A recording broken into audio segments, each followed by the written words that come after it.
So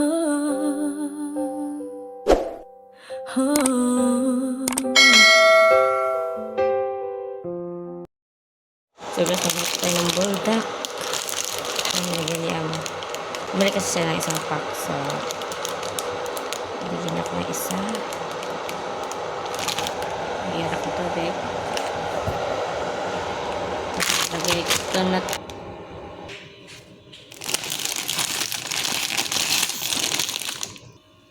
Ilagay natin ito lahat. If it's in microwave, so it can melt, you know? It's Tanong ako kung paano niya niluto yung kanne. Laga ko. After this, kalas mo ba din? wait. When you move the water, make a little bit water left, and then put it here, then put this, and then mix it. But then, And then cheese, and then put it in the microwave. Okay, thank you. Okay.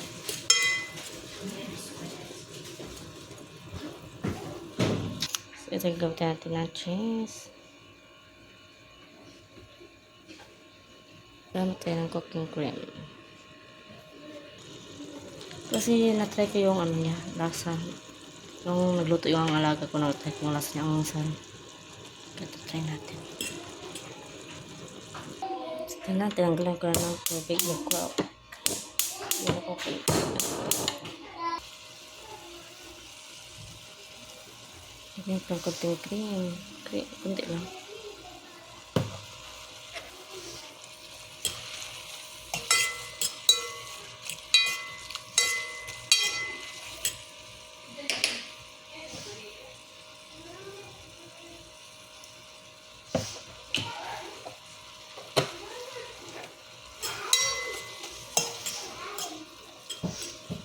Tapos ilalagay natin dito.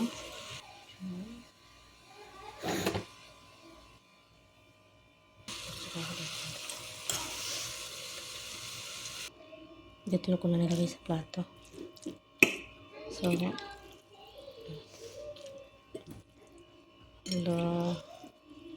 ko ang sobrang anghang.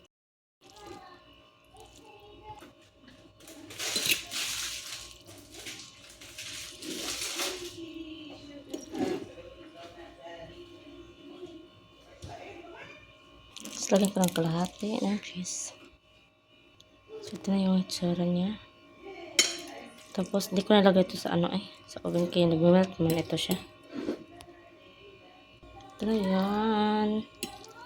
Finish.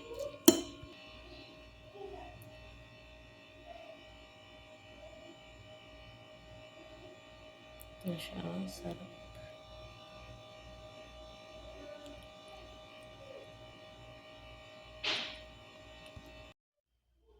So, ayan guys, kakain na tayo. Yan. So, nag-prepare ako ng gatas and yes. Manghang. Sigurado ito manghang.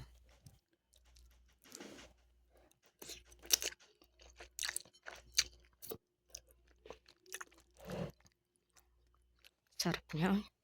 Ayan nyo guys, ang sarap. Ang sarap pala. Sarap niya.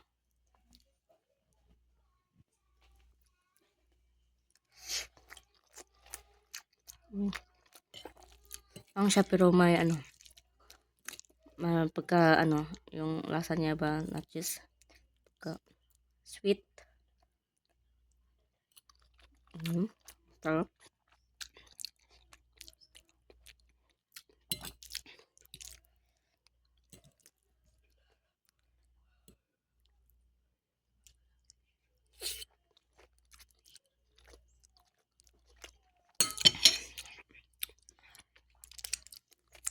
So guys, bye guys. Thank you for watching.